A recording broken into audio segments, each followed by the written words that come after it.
नमस्कार दोस्तों, uniform civil code या यूसीसी भारत में एक इंपॉर्टेंट कॉन्सेप्ट है। इसका एम है सभी सिटीजन्स के लिए एक ही सेट ऑफ लॉज बनाना, चाहे उनका रिलीजन कुछ भी हो। इसका मतलब है कि मैरिज, डिवोर्स, इनहेरिटेंस और अडॉप्शन के लिए सब एक ही रूल्स फॉलो करेंगे। इंडियन कॉन्स्टिट्यूशन का आर्टिकल 44 स्टेट को यूसीसी इंप्लीमेंट करने के लिए एनकरेज करता है। हावेवर, ये कई सालों से डिबेट का टॉपिक रहा है। जो लोग इसके फेवर में हैं, वो मानते हैं कि यूसीसी नेशनल यूनिटी और जेंडर इक्वालिटी को प्रमोट करेगा। उनका कहना है कि ये लीगल सिस्टम को सिंपल बनाएगा और डिफरेंट पर्सनल लॉज से होने वाले कॉन्फ्लिक्ट्स को कम करेगा। लेकिन जो लोग इसके अगेंस्ट हैं, उन्हें माइनॉरिटी राइट्स और कल्चरल डाइवर्सिटी की चिंता है। उन्हें डर है कि यूसीसी मेजॉरिटी रिलीजन के बिलीफ्स सब पर इंपोज कर सकता है। यूसीसी पर डिबेट कॉम्प्लेक्स है और इसमें रिलीजियस सेंटिमेंट्स, कल्चरल आइडेंटिटीज और लीगल इंटरप्रिटेशंस शामिल है।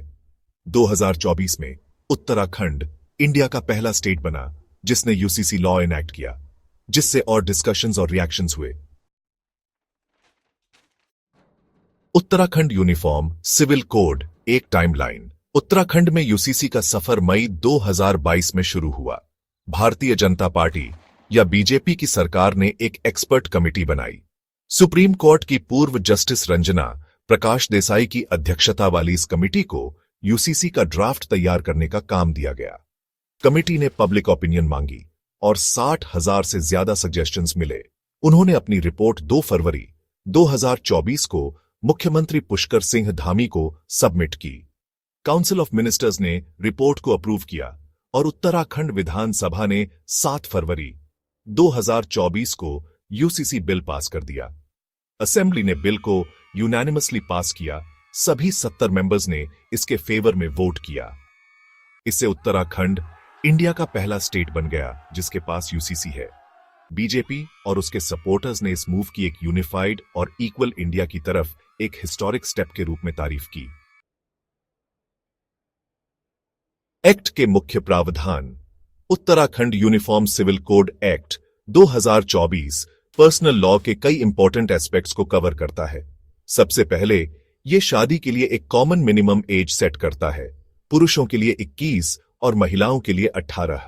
एक्ट में सभी मैरिजेस की रजिस्ट्रेशन मैंडेटरी है। इस प्रोविजन का एम चाइल्ड मैरिजेस को रोकना और सभी कपल्स के लिए लीगल रिकॉग्निशन इंश्योर करना है। लॉ डिवोर्स के लिए यूनिफॉर्म ग्राउंड्स इंट्रोड्यूस करता है, जिसमें क्रूएल्टी, अडल्टरी, डिजर्शन और मेंटल इलनेस शामिल है। यह पॉलीगमी के इश्यू को भी एड्रेस करता है। इसे सभी इंडिविजुअल्स के लिए प्रोहिबिट करता है। इनहेरिटेंस के रिगार्डिंग एक्ट बेटों और बेटियों को इक्वल राइट्स देता है। Uttarakhand UCC live in relationships को भी रिकॉग्नाइज करता है, रजिस्ट्रेशन रिक्वायर करता है और ऐसे कपल्स को लीगल प्रोटेक्शन प्रोवाइड करता है जो ये अरेंजमेंट चूज करते हैं। Act registered live in relationships में पार्टनर्स से पैदा हुए बच्चों के राइट्स इंश्योर करता है। प्रतिक्रियाएं और आलोचनाएं। उत्तराखंड में यूसीसी लागू होने पर मिक्स्ड रिएक्शंस आई हैं। बीजेपी और उसके समर्थकों ने इस कदम की तारीफ की है। इसे नेशनल इंटीग्रेशन और जेंडर इक्वालिटी के प्रति अपनी कमिटमेंट की पूर्ति बताया है। उनका मानना है कि यूसीसी पर्सनल लॉज को सिंपल बनाएगा और लीगल कॉम्प्लेक्सिटीज को कम करेगा। हालांकि ऑपोजिशन पार्टीज और सोसाइटी के कुछ सेक्शंस ने कंसर्न्स एक्सप्रेस की है। उनका तर्क है कि यूसीसी माइनॉरिटीज के रिलीजियस और कल्चरल राइट्स का उल्लंघन करता है। कुछ मुस्लिम लीडर्स जैसे असदुद्दीन ओवैसी ने यूसीसी की आलोचना की है। इसे मेजॉरिटी रिलीजन के प्रैक्टिसेस को इंपोज करने की कोशिश मानते हैं। उत्तराखंड में यूसीसी पर डिबेट इंडिया में इस इश्यू पर बड़ी डिबेट को रिफ्लेक्ट करती है। ये इंडिविजुअल राइट्स को नेशनल यूनिटी के साथ बैलेंस करने और एक डाइवर्स सोसाइटी की कॉम्प्लेक्सिटीज को नेविगेट करने के बारे में इंपॉर्टेंट क्वेश्चंस रेज करती है। उत्तराखंड यूसीसी का स्टेट और उसके लोगों पर लॉन्ग टर्म इंपैक्ट क्या होगा, ये देखना बाकी है। वीडियो को देखने के लिए धन्यवाद।